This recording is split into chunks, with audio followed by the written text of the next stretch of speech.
Hello students, welcome to Dr. B.R. Ambedkar Open University. So in today's lecture, we will be understanding about state, government and civil society. So let's get into this lecture. So before even the introduction of the civil society or the government, human beings have been said to have been living in cooperation among themselves. So this cooperation and the association could either be voluntary or forced.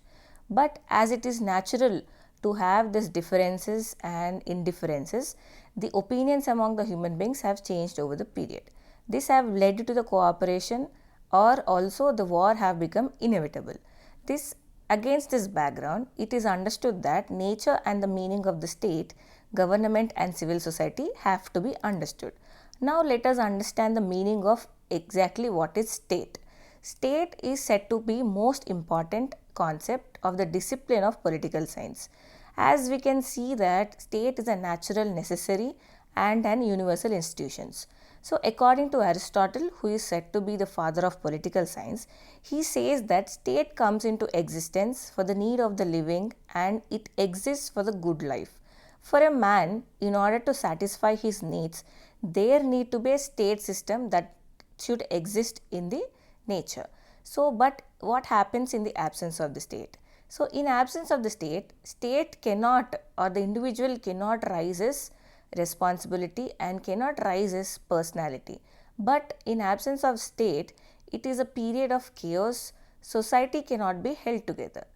In Machiavelli's Prince also, he used the word stato as a state, which means only authority which has powers over the man. So it is either aristocracy or monarchy. Now let us understand the definitions that have been given over the period by the many political philosophers. So as per Woodrow Wilson, state is people organized for law with a definite territory. So here he gives importance to the territory and he gives importance to the people living inside of the territory which need to be addressed as a state. Now let us talk about Lasky's definition of state. To Lasky, state is territorial society which is divided into government and subjects within allotted physical area and supremacy of all institutions. Now as per Garner, state is a community of persons which is more or less numerous and permanently occupying a definite portion of territory. This can be independent nearly or existence of external control or possessing an organized government to which great body of inhabitants render habitual obedience.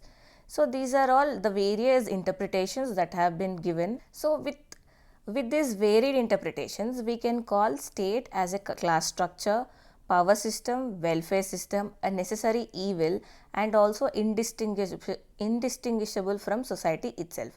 So this in turn the various interpretations over the years and through the definitions, these are all the conclusions of what could be termed as a state. So now let us understand the elements of the state. So there are four important elements which exist or to be termed as an elements of state. These are population, territory, government and sovereignty. Now let us understand what do you mean by population or what do they mean by population. Population is in a state is an human institution. So it is the first and the foremost important element of the state. This is a by condition and interdependence and it is of a common conscious interest.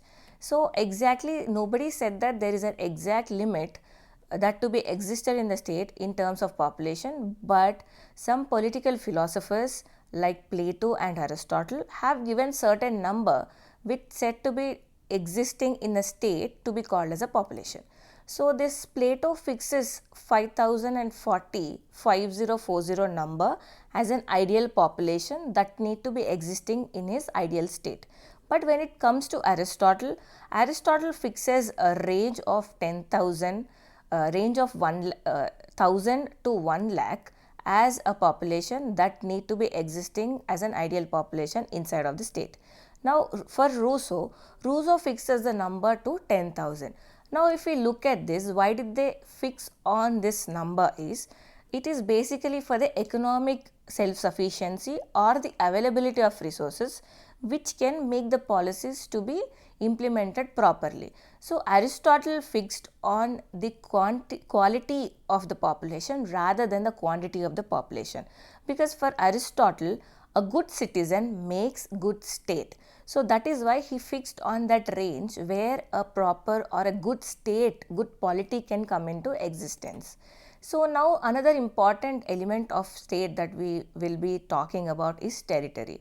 So territory is nothing but a permanent land of residence, like an address, where citizens should have an address in a territory that could be termed as a state, because earlier we know that in tribal society the people living inside of the tribes were moving from place to place in search of shifting cultivation, in search of food, in search of various available natural resources.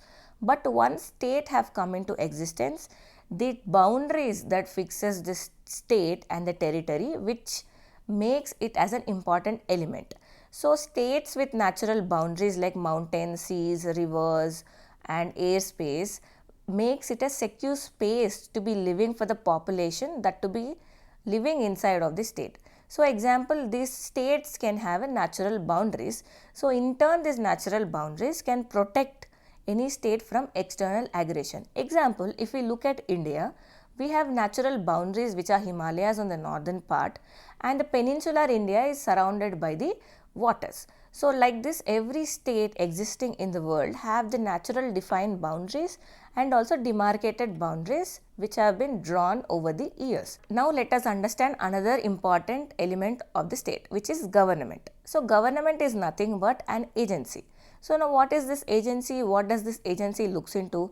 This agency is basically a group or elected representatives consisting, and these are elected for proper functioning of institutions that exist inside of the state. Now what does this government does? It looks into the policies, it looks into the welfare activities, it looks into the law and order that need to be controlled inside of the state.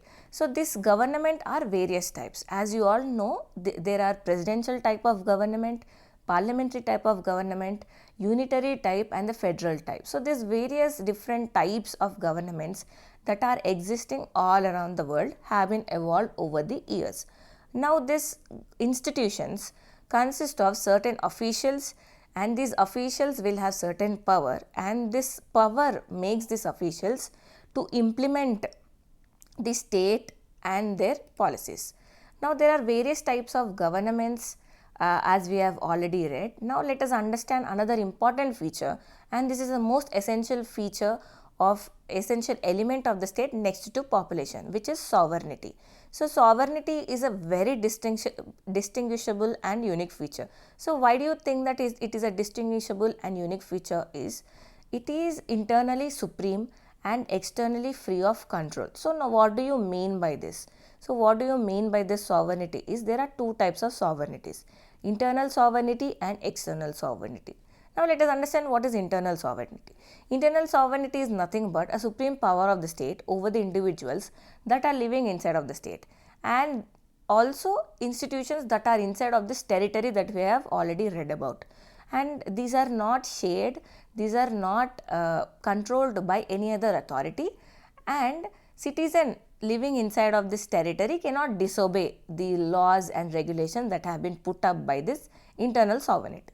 Now what is external sovereignty? External sovereignty is nothing but free of external aggression, free of external dependence. That means a territory cannot be controlled by an external territory or an institution which is existing outside of this territory. So this is what internal and external sovereignty is. So by this concept we might have understood that sovereignty is a supreme element of the state, and this is basically exercised by the government in the name of the state. Now these are all four important elements that exist inside of the state for it to be functioning properly. Now let us understand how this modern nation state system has evolved. Did it come all of a sudden, or was it an evolution, or was it a growth over the periods to various types of institutions that have come into the state as a system? So first of all, state is identified as a nation state, and it is a product of kinship, it is a product of religion, it is a property, it is a product of war, it is a product of technological development, and also most importantly it is a product of political consciousness. So now, before getting into how did we end up having this modern state system, so let us start with the basic institution which is called as family. So what is family? Family in terms of political consciousness is nothing but an institution which gives a sense of belonging, which gives a sense of order, which gives a sense of security. So this group, family, is nothing but a group of people organized together with common interest, with common purpose, headed by a person who can be called as a head of the family. Now what happened to this family as an institution over a period is it led to a larger social organization, and it formed a concept of tribal state. Now what happened in this tribal state is, the tribal state, it is organized by a head clan and various other tribal members as an organizing committee. Now this tribal people are coming together with common interest, common living, and common food habits, and common economic purposes that have made them to come together and form an organization as such. Now let us understand various forms of state. First one is tribal state, next is Greek city state, then Great Roman Empire, then feudal state, and modern nation state. So this rise and growth of modern state over a period have led to such existence. Now let us understand what is tribal state. Tribal state is an earliest form of tribal organization. So basically the main agenda of this tribal organization is formed by obedience, because there's an obedience to the clan leader, then only the people come together and follow his or her rules and regulations, right? So obedience and the command over the people that are living in the tribal clan. Now it is based on command and obedience, you can understand the size could be very small. So it is smaller in size. It is governed by chiefs and advisory councils under that of chiefs, who are said to be having a personality or a commanding power over the rest of the population. Now, do they have a territory? No. They are nomadic. They did not settle in one place. They kept moving from different territory to different territory. Why? You all know, because in search of economic resources or natural resources or food, various etc., or in order to protect themselves from the external other existing clans which are surrounding their territory.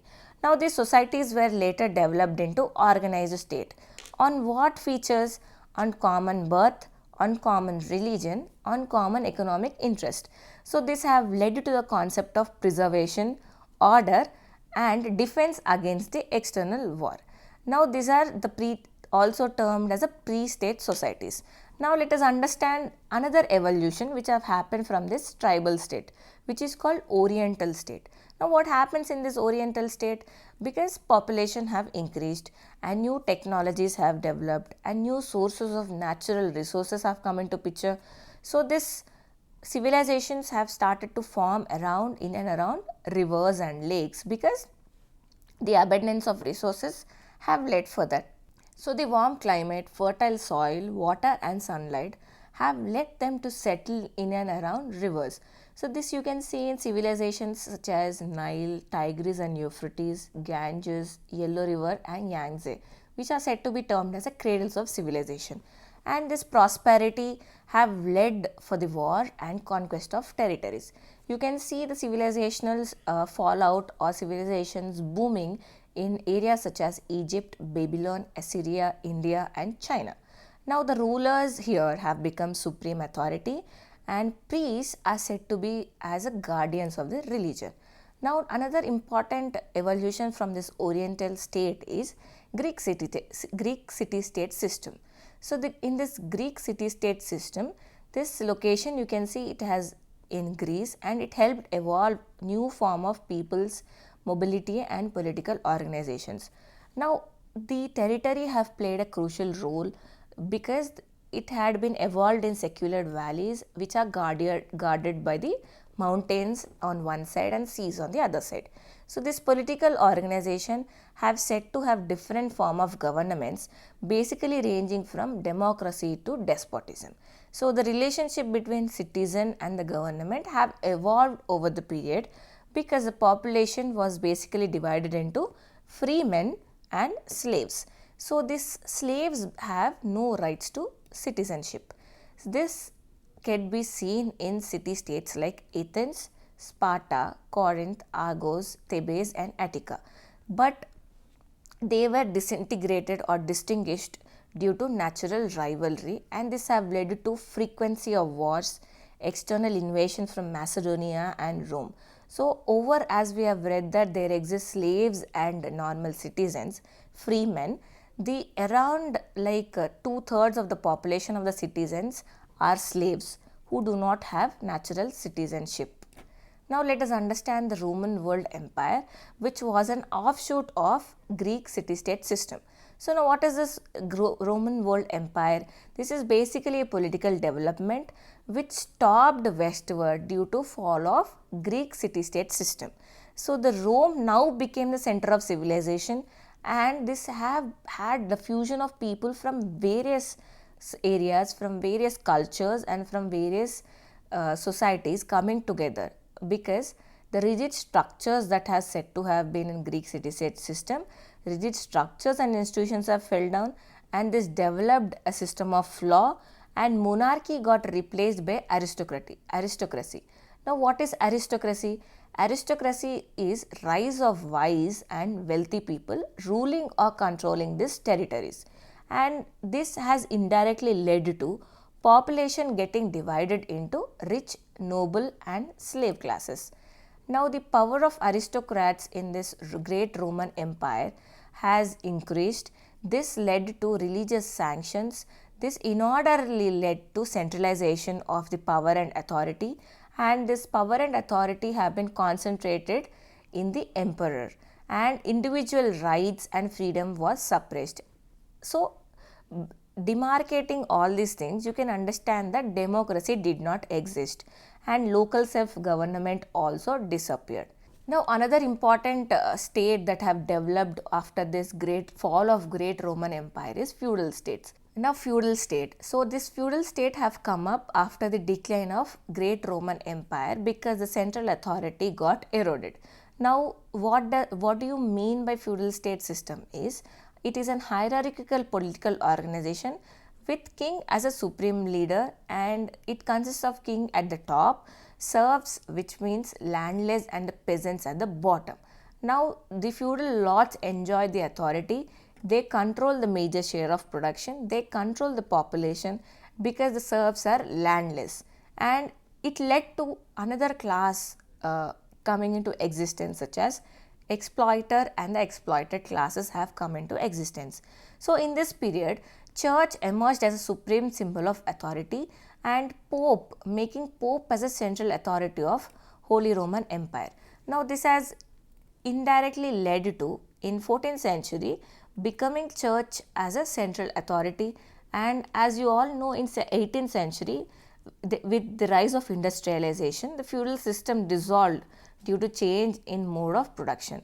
Now this all, the evolution since the tribal state to the feudal state has led or has made a wave or the path to the modern nation system and the evolution of modern nation state.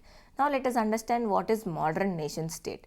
In a modern nation state, it led to the rise of individualism. So what do you mean by individualism? Means the individuals demanded greater independence, they demanded freedom, because rise of new ideas and new opportunities and new conditions led them to voice over their ideas, voice over their opinions.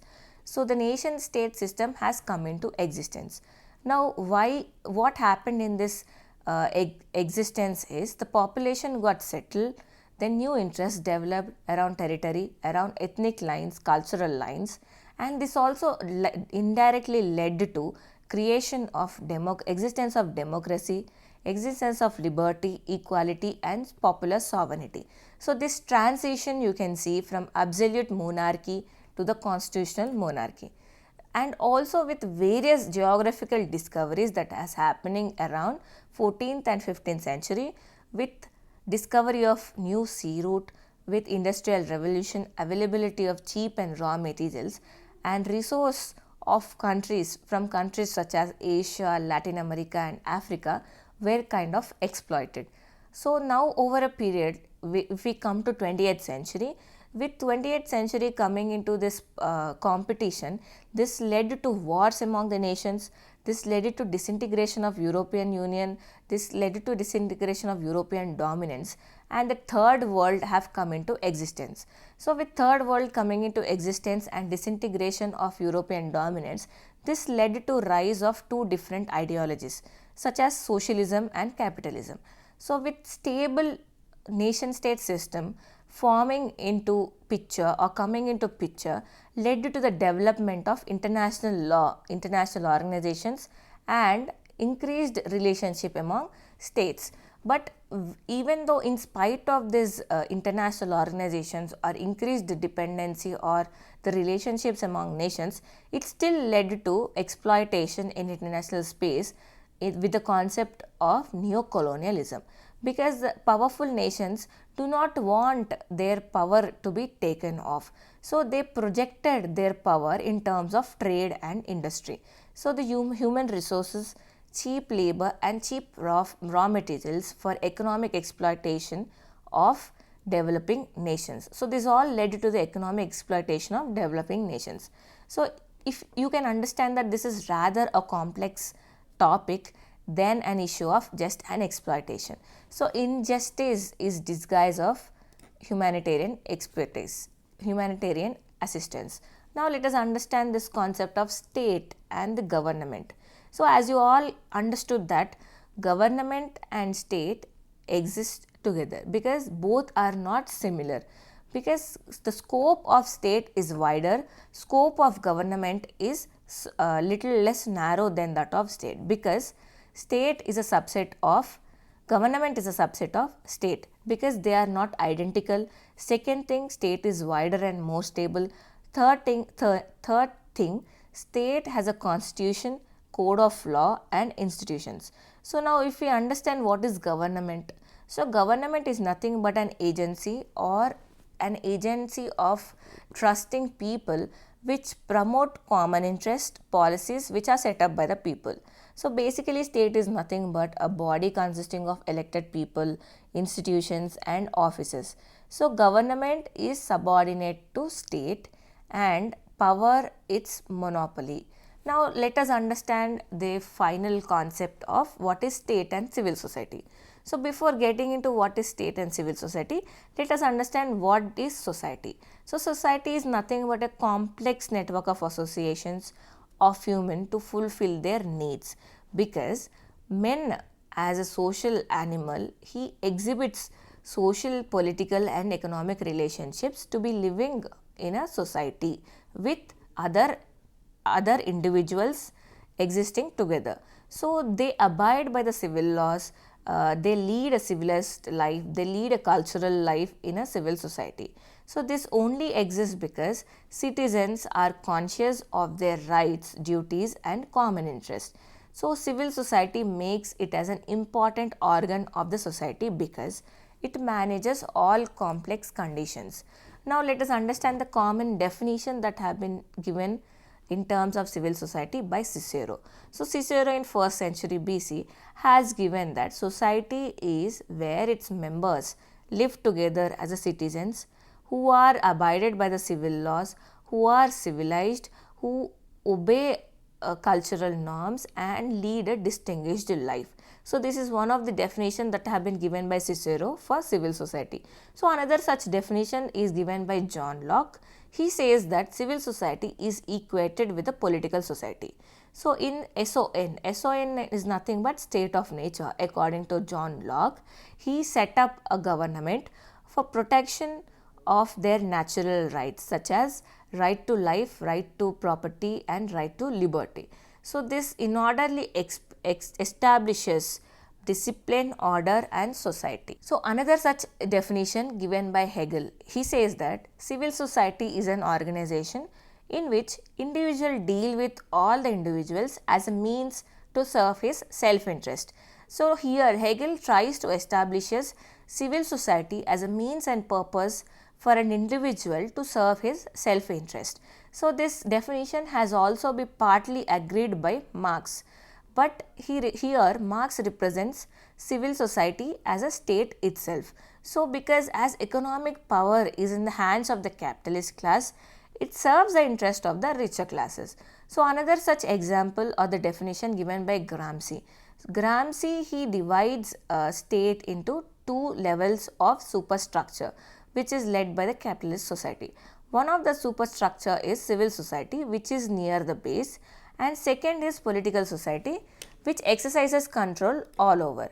So this political society consists of police, judiciary and all the prisons. So this basically embodies the structure of legitimization, political society and the structure of coercion. Now here these structures tries to dominate and institutions of efficiency for capitalist society. But this over a period in contemporary times, it is the intermediate associations, it forms as an intermediate association between an individual and the state because it is a product of freedom of association. Now let us understand the distinction between state and the civil society. Because if we look by the definitions that have been given by the previous political philosophers, it indirectly mentions that civil society is nothing but a state. But no, there exist differences between state and the civil society. So because if we look by it, state is uniform, state is rigid, state is a formal structure. Because this formal structure is an organ of power. This power are institutions which are indirectly guided by legislature, executive and judiciary. Whereas civil society is loose, informal and the purpose is voluntarily interest of public. So state here could be termed as a legal authority, whereas civil society could be termed as a moral authority because it only motivates and inspires people to voluntarily pursue their interest. And state is a maintenance of law and order, which is basically for the protection of citizens. But if we look at civil society voluntarily takes protection of common interests of citizens by mobilizing and pooling resources, and it indirectly exerts influence on the important government organs. So we can understand the significance of civil society because it helps promote cooperation and breaking down social isolations. It adds counterweight to the state power. It installs habits of civil virtue and public spirit, basically regarded as a central theme of democratic debate.